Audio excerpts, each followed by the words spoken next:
So how do you defend your value when AI is changing everything? Let's get right into it. We're going to explore how you can build a powerful defense, what we're calling your artistry moat. Look, this is just the world we live in now. Whether we're talking about editing presets, complex workflows, or even creating an image from scratch with a prompt, AI is incredibly good at mastering the technical stuff, the how-to of a craft. It can follow a recipe perfectly every single time without getting tired. And that leads to the really tough question, doesn't it? If your main value is a repeatable process, a recipe, what happens when that recipe gets automated and basically becomes free for everyone? How do you protect your work, your career? To really get this, we've got to look at the 3 levels of creative mastery. Because see, a lot of very skilled professionals get stuck right in the middle, and that's exactly what makes them vulnerable. This is the level 2 plateau, where proficiency becomes a trap.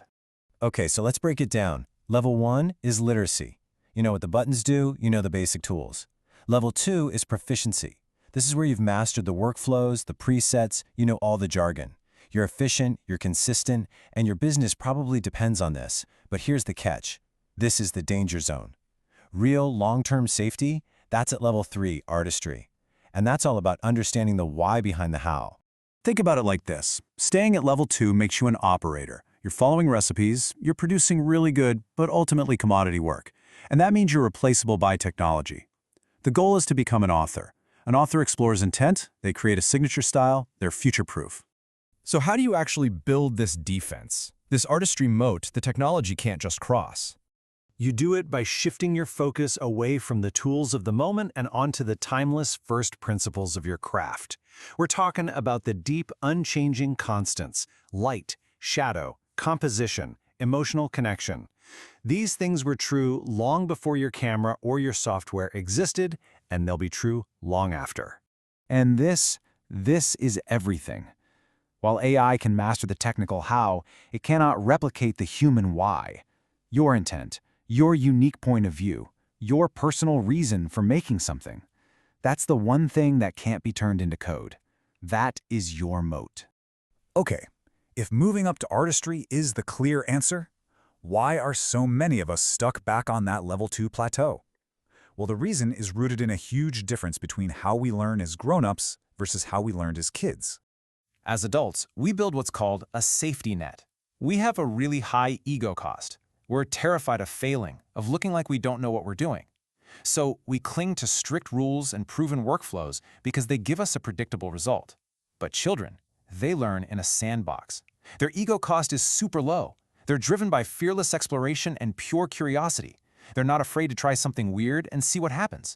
And that reliance on rules creates this strange paradox. The more technical knowledge you acquire, the harder it becomes to see beyond those established rules. It's called the curse of knowledge.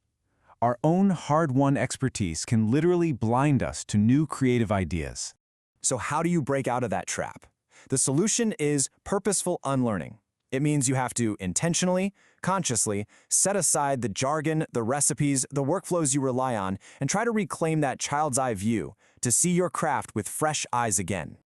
To make this even clearer, let's use a few powerful metaphors that can help us reframe how we think about mastery. Think about it like music. All your technical workflows, your presets, your lighting diagrams, that's like practicing musical scales. They're objective, they're repeatable, and they are an absolutely crucial foundation. But true artistry, that's composition. It's subjective, it's exploratory, and it's all driven by human intent. It's the difference between a student practicing scales and a jazz musician improvising a solo. Which really highlights this fundamental truth. You cannot provide sheet music for an improvisation. The moment you try to turn those first principles, light, emotion, connection, into a rigid step-by-step score, you strip away its soul. You lose the very thing that makes it valuable in the first place. You know, this isn't some new crisis. History is full of this pattern. Around the 1840s, documentary and painters were largely replaced by early cameras. In the 1990s, the film gatekeepers were replaced by digital censors. And now, in the 2020s, digital operators are facing replacement from, well, you know. In every single one of these shifts, the people who thrive are the authors, the ones who focus on intent, not just execution. So let me be really clear. The point is not to abandon your technical skills. Those workflows pay the bills, right? The key is to integrate them into a new, more resilient way of working. Picture your rules and workflows as your safe harbor. This is the world of certainty, of getting the job done predictably. It is absolutely essential for running a stable, profitable business. You need the harbor. But to grow, to innovate, to build that unbreachable moat, you have to venture out into the open sea. This is the world of exploration, curiosity, and pure intent. This is where you discover that unique, high-impact signature style that no machine can ever replicate. And that's the real secret. True mastery isn't about blowing up your safe harbor and sailing off into the sunset. It's about learning how to commute. You need the harbor to keep the lights on, but you need the sea to keep your soul alive and your work truly valuable. So I'll leave you with this question. Your rules are your safe harbor. When was the last time you made the commute? When was the last time you really sailed out into the open sea of exploration?